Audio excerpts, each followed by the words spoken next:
Umpama ada pertengkaran nggak selesai di pengadilan, itu malah jadinya nanti bain, meskipun si hakimnya menyatakan jatuhlah tolak 1, karena yang memutuskan hakim itu jadi 2. Makanya di sini Pak, ini apa ya, repote jadi ulama di sini.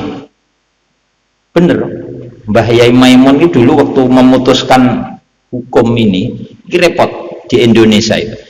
Repotnya begini, kalau secara fikih aturannya yang punya wewenang tolak itu kan suami, tapi ternyata pemerintah pengen ikut melok-melok, ikut apa ya, melok-melok ngurusi urusan cerai. Akhirnya kalau enggak di depan pengadilan tidak dianggap, kan repot. Tolak suami kalau enggak resmi di depan pengadilan tidak dianggap sah menurut undang-undang, tapi menurut agama tetap sah. Lagi repot. Kalau kita repotnya ini, kalau kita ikut pemerintah, resikonya nanti tolak yang dijatuhkan hakim tolak bain. Artinya kalau tolak bain mau balik lagi harus nikah ulang, kayak nikah dulu. Pertama ada saksi, 2 wali, mahar, ijab kabul. Nah ini resikonya. Ya wis, ya Gus, akhirnya ya saiki ngene, kesimpulannya ngene akhirnya menurut ulama, yang keputusan hakim itu secara fikih dianggap itu drama gitu saja.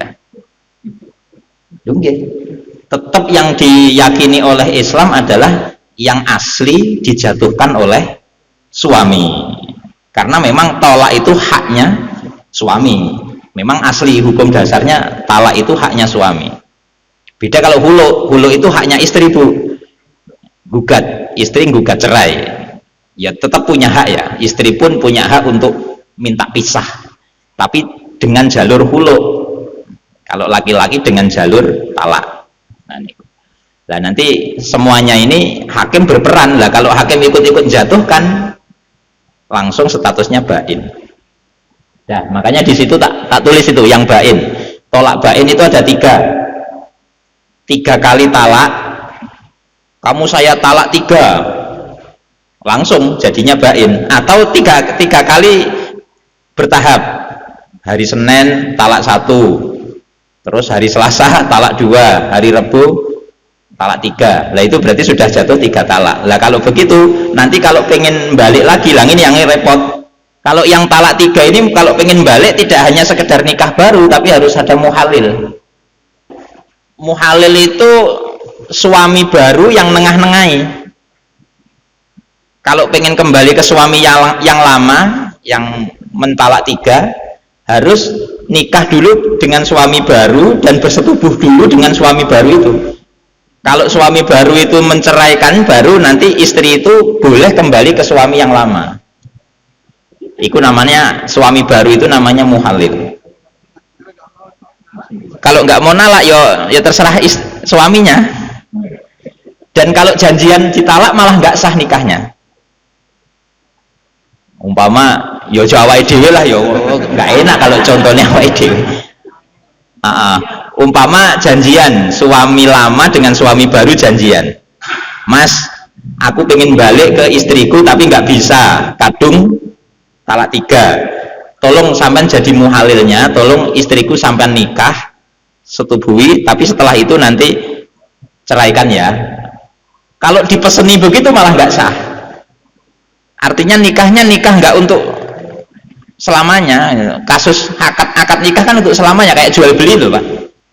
Dah, tak lanjut dulu. Itu yang kasus tolak 3. Terus yang kedua hulu. Hulu itu yang gugatan cerai tadi. Jadi istri minta gugat cerai dengan bayar.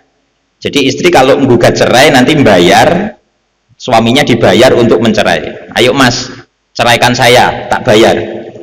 Dan nanti kalau si suaminya iya, berarti namanya itu hulu. Lah hulu ini statusnya tolak bain. Tolak bain itu nggak boleh balik ke istri lagi kecuali nikah baru. Pokoknya kalau tolak bain harus nikah baru. Tapi nggak ada muhalil. Kalau hulu nggak ada muhalilnya. Nikah baru. Ya udah ya tinggal manggil walinya, panggil 2 saksi, mahar lagi, udah. Jadi harus begitu, beda dengan rujuk. Rujuk kan enak. Terus inqidaul iddah, inqidaul raj'i, habisnya tolak raj'i, habis idahnya ini, habis idahnya tolak raj'i. Nah sekarang kita bahas idahnya. Kalau idah ini tadi ya yang diterangkan di sini, kalau idahnya tolak ini tadi 3 kali suci, 3 kali suci itu untuk yang masih aktif head. Kalau istri yang masih headnya aktif itu nanti idahnya 3 kali suci, salah satu guru. Kalau yang sudah monopos, yang sudah tidak head atau masih kecil belum head, jadi nikah dini belum head sudah dinikahkan. Lah kalau yang begitu nanti salah satu ashur 3 bulan. Terus kalau yang hamil berarti ya sampai melahirkan. Maklum ya, kalau yang hamil berarti nunggu sampai melahirkan. Tapi mencerai istri saat hamil dan saat haid itu haram. Bukan berarti yang ketika nggak haid nggak haram, halal ya ya tetap namanya tolak ya nggak baik. Abghadul halal indallah at-tolak. Jadi perkara halal yang dibenci Allah itu tolak. Tapi mentalak istri dalam keadaan haid dan keadaan hamil itu haram. Mengapa haram? Karena idahnya perempuannya menjadi lama. Yang haram menjadikan haram itu kan mesakne sing wedok akhirnya. Gara-gara dicerai lah krono hamil akhirnya nunggu sampai melahirkan. Lah ini idahnya akhirnya jadi lama. Atau ketika waktu haid. Kalau waktu haid kan idahnya jadi lama karena idahnya haid itu adalah 3 kali suci. Nah, padahal saat itu dia sedang haid, berarti kan nunggu suci terus haid suci lah 3 kali suci baru selesai, kan kesuwen gara-gara memperlama masa idah ini yang menjadikan haram. Kalau istilahnya di takrib namanya tolak bid'i, tolak bid'ah, tolak bid'i dan tolak sunni. Dah ya, jadi kesimpulannya begitu. Tolak baik yang roj'i dan bain.